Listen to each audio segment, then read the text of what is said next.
j'ai décidé de prendre mes responsabilités en m'engageant aujourd'hui dans une activité politique à travers un mouvement dénommé Leneen ak Ñeneen, avec en point de mire l'élection présidentielle de 2019. Un manifeste a été rédigé en ce sens. Il sera mis à la disposition de mes compatriotes qui pourront le consulter sur Internet dès aujourd'hui. Ma conscience civique me dicte de trouver des solutions idoines à la volonté de changement que je ressens dans ce pays et que le président de la République, ses partisans et courtisans n'arrivent plus à incarner ni à satisfaire. Ma conscience citoyenne m'oblige à œuvrer de toutes mes forces pour que notre Sénégal ne retombe pas dans le déjà vu, dans les blocages politiques générés par la politique des clics et des clans. Oui, j'ai décidé de présenter ma candidature à l'élection présidentielle de 2019 et donc d'entamer à partir d'aujourd'hui une dynamique de sensibilisation des masses et d'éveil des consciences sur la nécessité de changer des modes et modalités d'exercice du pouvoir. Je ne serai pas seul dans cette entreprise. Je cheminerai vers le pouvoir politique avec toutes les sérieuses et bonnes volontés, soucieuses et désireuses de changements positifs. Je mettrai en place une équipe dans tous les quartiers. Je vais mettre en place un système de référents. Parce que si vous voyez bien le mouvement, on ne l'a pas structuré formellement. Parce que d'habitude, et on voit souvent des mouvements où les gens viennent avec une structuration et il y a souvent une querelle de positionnement.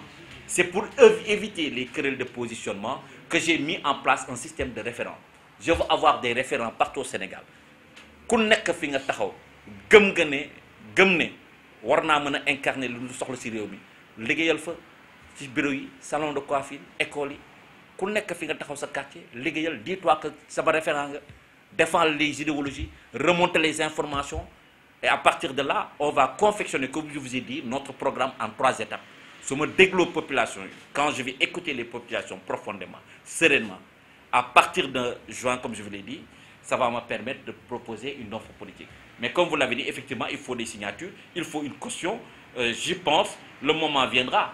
Je ferai tout pour remplir ces conditions pour pouvoir me présenter à cette élection présidentielle. Mais déjà, j'annonce ma candidature et je vais faire beaucoup de chemin. J'ai décidé en tant qu'enseignant, je suis entre Saint-Louis et Dakar, de faire le tour du Sénégal, d'aller dans tous les pays où le Sénégal se trouve, avec des moyens qui sont à ma disposition, ou que j'ai, voilà, mes maigres moyens, et peut-être avec le temps, je trouverai d'autres moyens, les gens vont me soutenir, j'attends le soutien du peuple.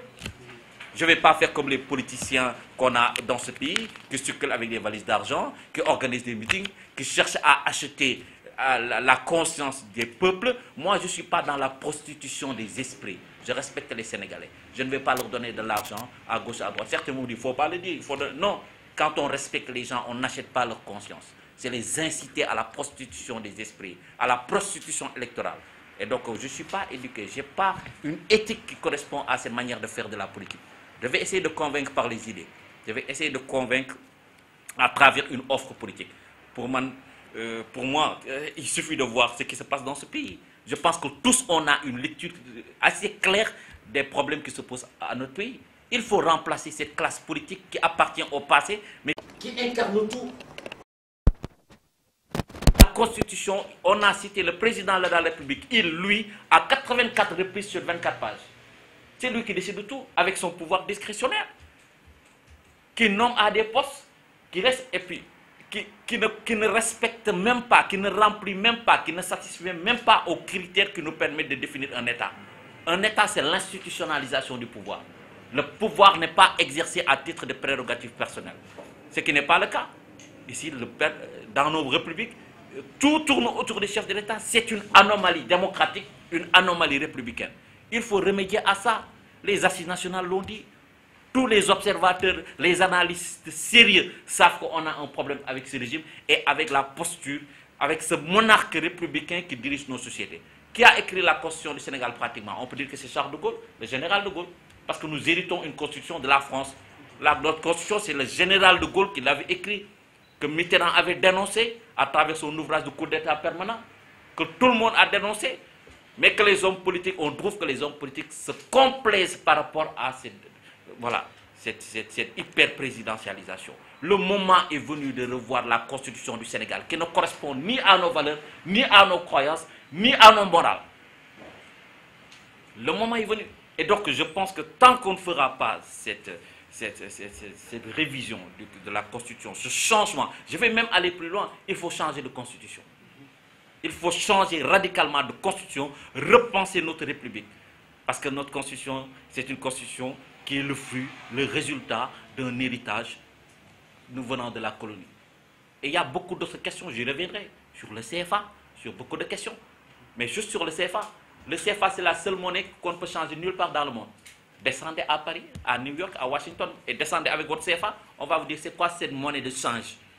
Personne n'échange de CFA. Nous sommes les seuls à dépenser le CFA dans notre propre zone. Il faut qu'on réfléchisse et qu'on change ce pays. Autre chose, sur le plan économique, quand vous voyez tout aujourd'hui, les entreprises sénégalaises, toutes les entreprises sénégalaises, les entrepreneurs, les hommes d'affaires, mais souffrent de la manière dont on gère notre pays. Ils n'ont plus droit au marché.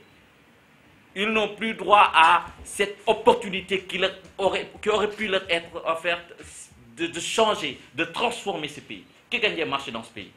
Qui détient l'aéroport? Qui détient le port? Qui détient les autoroutes?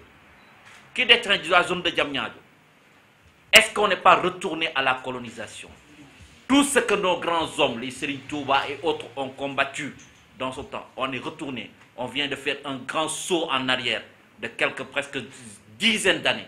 Et tous les Sénégalais en sont conscients. Mais comme on le dit, le proverbe togolais, quand l'argent parle, la vérité se tait. On a une certaine forme de lâcheté, et ça je le dis, c'est la raison pour laquelle moi j'ai décidé de me battre, de sensibiliser le maximum de Sénégalais.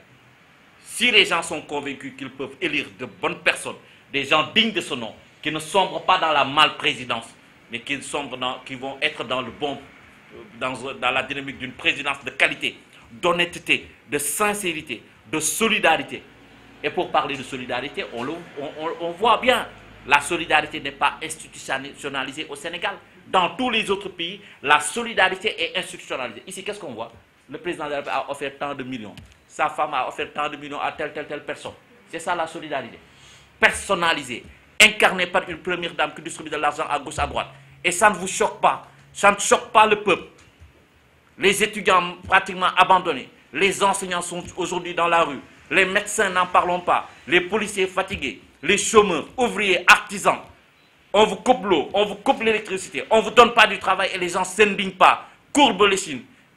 Et fonctionnent comme faisaient les esclaves. Acquis à la cause du maître. Parce qu'il y a des esclaves qui résistaient.